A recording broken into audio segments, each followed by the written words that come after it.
Hi dear friends, today we are going to discuss about the main topics of electrical machine। और electrical machine के आज हम topics को देखेंगे। Basically जैसे आपने इलेक्ट्रिकल मशीन में हमको आज का जो टॉपिक्स है आपका कंस्ट्रक्शन ऑफ डीसी मशीन।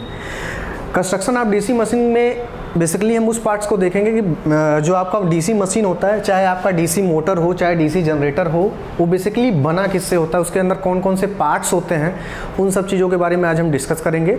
और जो कि इलेक्ट्रिकल मशीन या डीसी मशीन का सबसे पहला ही टॉपिक्स होता है, क्योंकि आप इसके अंदर पढ़ते हैं बेसिकली बहुत सारे अरेंजमेंट होते हैं, कनेक्शन होते हैं। तो स्टार्ट करते हैं, कंस्ट्रक्शन की बात करते हैं। तो देखिए कंस्ट्रक्शन में आप पहली पॉइंट पर आएंगे तो ये आया है मैग्नेटिक फील्ड सिस्टम। बेसिकली देखिए इसको 3 पार्ट्स में डिवाइड किया गया है, ठीक है। फर्स्ट आपका है मैग्नेटिक फील्ड सिस्टम, यानी मैग्नेटिक फील्ड कहाँ से बन रहा है वो चीज़ों को देखा जाएगा। उसके बाद आपका आर्मेचर आएगा, आफ्टर दैट तीसरा है कम्यूटेटर एंड ब्रश गियर। उसके अलावा भी बहुत सारे पार्ट्स होते हैं, बट हम लोग को बेसिकली फोकस इन 3 टॉपिक्स पे करना है, क्योंकि ये आपके मेन पार्ट्स होते हैं। अगर आप ध्यान से देखेंगे कोई भी अगर मशीन आपका मोटर बना हुआ है तो उसमें 2 ही पार्ट्स होते हैं। या तो आपका ये होगा stator, this one is stator, या तो आपका एक पार्ट्स होता है दिस इज रोटर।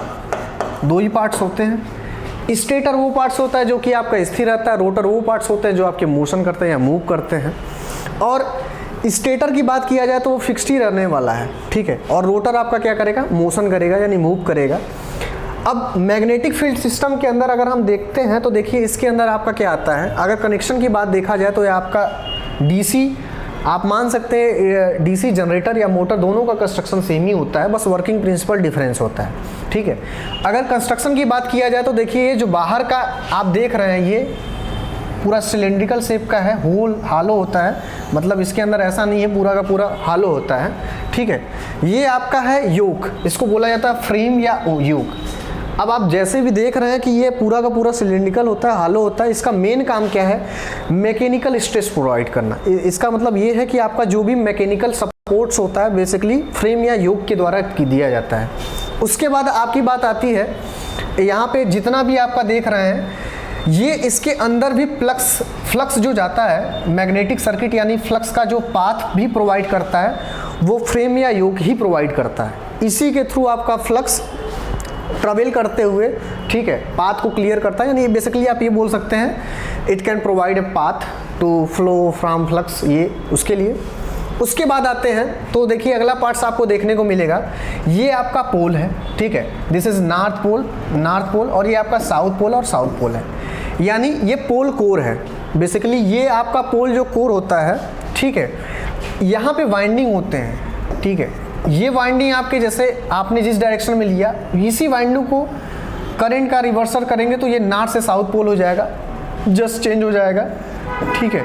और ये सारे वाइंडिंग कनेक्ट होते हैं आपस में। अगर मैं इसकी बात कर दूं थोड़ा सा ध्यान से आप देखेंगे तो ये भी आपके फाइनली जाके कनेक्ट होते हैं, ठीक है। डायग्राम को उतना आप बस कॉन्सेप्ट ये समझिए कि इसका और इसका डायरेक्शन सेम रहेगा, इसके और इसके डायरेक्शन को हम चेंज करेंगे, ठीक है।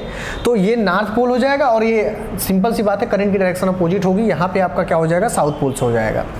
इन दोनों को फाइनली सीरीज में कनेक्ट करके हम यहाँ पे सप्लाई में प्लस और माइनस कनेक्ट कर देते हैं। जैसे आप लोगों ने देखा होगा अगर डीसी शंट मोटर है, सीरीज मोटर है, उसके कंडीशन में आपका अलग अलग कॉन्सेप्ट आता है। उसके बाद आगे हम चलते तो आप देखेंगे पोल के नीचे ये कंस्ट्रक्शन जो बना होता है जिसको हम बोलते हैं पोल शू, ठीक है। ये हमको देखने को यहाँ पे मिलेगा, दिस इज पोल शू। अब देखिए पोल शू आपको बनाने का, देखिए इसके एरिया, क्रॉस सेक्शन एरिया को बढ़ाया गया है। क्रॉस सेक्शन एरिया को बढ़ाने का सबसे बड़ा रीजन ये सामने आता है क्योंकि देखिए आपको फ्लक्स को क्या करना है, यूनिफॉर्मली डिस्ट्रीब्यूट करना है ताकि आपका यूनिफॉर्म मैग्नेटिक फील्ड बने, जिसके लिए आपको पोल शू की आवश्यकता पड़ती है।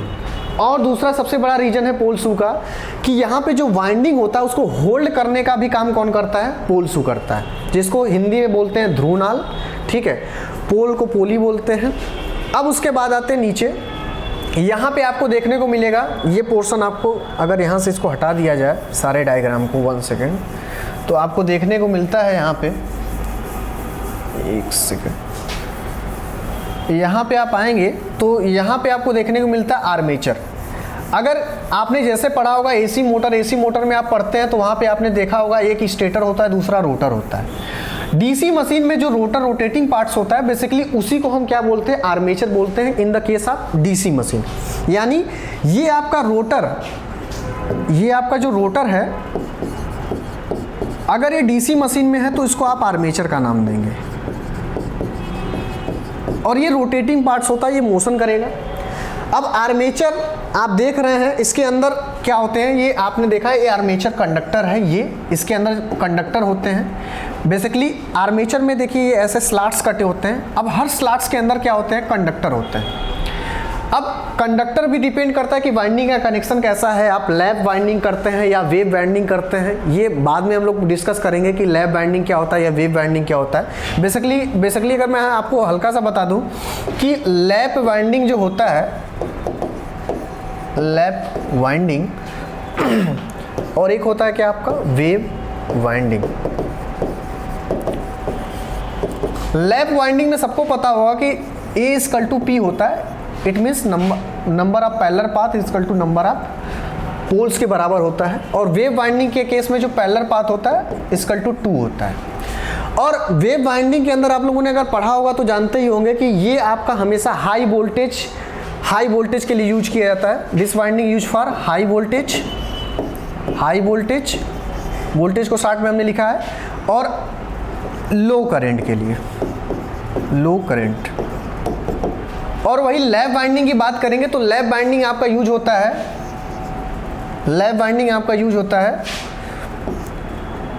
High current and low voltage. ठीक है, तो जैसी आपकी आवश्यकता है, जैसा डिजायर है, वैसा आपको वाइंडिंग यूज करना पड़ेगा। तो हमारे बताने का मतलब यही कि आर्मेचर के अंदर जो स्लॉट्स होता है उसके अंदर कंडक्टर होते हैं, और टोटल नंबर ऑफ कंडक्टर को निकालने का जो फार्मूला है बेसिकली आप जानते हैं, Z = क्या होता है, S/C। यानी हर स्लॉट्स में, एक सेकेंड इसको ज़रा एलिमिनेट कर दें, S/C।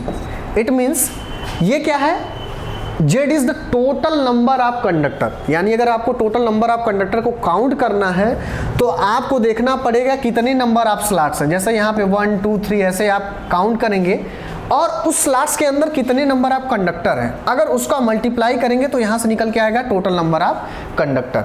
वो जब डेरिवेशन करते हैं वहाँ पे देखने को मिलेगा। बेसिकली यहाँ पे हमारा पर्पज क्या है, कंस्ट्रक्शन पढ़ने का, तो कंस्ट्रक्शन को देखते हैं। ठीक है, ये हो गया। अब इसके अंदर आते हैं तो आपने ये देखा, ये वाला जो पोर्शन आप आर्मेचर यहाँ पे फिनिश कर चुके हैं, आर्मेचर मैग्नेटिक फील्ड सिस्टम आपने देख लिया। अब कम्यूटेटर और ब्रश गियर की बात आती है तो यहाँ पे क्या होता है, ये आप पोर्शन देख रहे हैं, this is called commutator. Commutator क्या होता है, बेसिकली कम्यूटेटर का काम क्या होता है, आप लोगों को पता होगा, जो आर्मेचर के अंदर डीसी जनरेटर होता है उसके अंदर आपने देखा होगा आर्मेचर के अंदर क्या होता है, एसी आपका बनता है। जब आर्मेचर टर्न्स यानी वो जो टर्न्स है या वाइंडिंग है उसके अंदर आपका एसी बन रहा है, उस एसी को डीसी बनाना है तो उसके लिए आप क्या करते हैं, कम्यूटेटर का यूज करते हैं। कम्यूटेटर क्या करता है, कम्यूटेटर एसी सप्लाई को डीसी सप्लाई में कन्वर्ट करता है। यानी एक तरह से आप ये बोल सकते हैं commutator is a mechanical rectifier. Commutator क्या काम करता है, मैकेनिकल रेक्टिफायर का काम करता है। यानी जो भी एसी सप्लाई है उसको क्या करेगा, कम्यूटेटर एसी को किस में कन्वर्ट कर देगा, डीसी में। इसीलिए इसको बोला जाता है मैकेनिकल रेक्टिफायर। बहुत ज़्यादा डीप में आपको जाने की ज़रूरत नहीं है। देखिए स्लॉट्स होते हैं, यहाँ पे सेगमेंट होता है, इसको थोड़ा हटा देते हैं, ये आपका सेगमेंट होता है। कम्यूटेटर अगर ऐसे देखना है तो मैं लीनियर आपको दिखा दे रहा हूँ, कुछ इस तरह से होते हैं, सेगमेंट बने होते हैं। ठीक है, और इन सेगमेंट के बीच में क्या होता है, इस सेगमेंट के बीच में हमारा क्या होता है, ये इंसुलेशन लगा होता है। ठीक है, ये सारा चीज़ बना होता है। और जो आपका कम्यूटेटर होता है वो आर्मेचर के साथ ही घूमता है। ठीक है, जैसे आपका आर्मेचर घूमेगा कम्यूटेटर भी वैसे घूमेगा। और फाइनली हम लोग पढ़ते हैं कहाँ पे, दिस इज कॉल्ड शाफ्ट। ये आपका क्या है, शाफ्ट होता है। ये आपने देखा कम्यूटेटर सेगमेंट होते हैं, दिस इज कम्यूटेटर सेगमेंट इसको बोला जाता है। ठीक है, और फाइनली जो ये पहुंचते हैं एकदम लास्ट वाले पोर्शन पर, जो मोशन करता है with the help of armature यानी घूमता है, वो क्या है आपका, शाफ्ट है। ठीक है, शाफ्ट ही घूमता है आपका। अब सारा चीज़ हो ही चुका है। उसके बाद आपने देखा होगा बीच में यहाँ पे इंटरपोल लगा होता है। इंटरपोल क्या होता है, बेसिकली दो पोल के बीच में एक स्मॉल पोल होता है जिसको हम बोलते हैं इंटरपोल।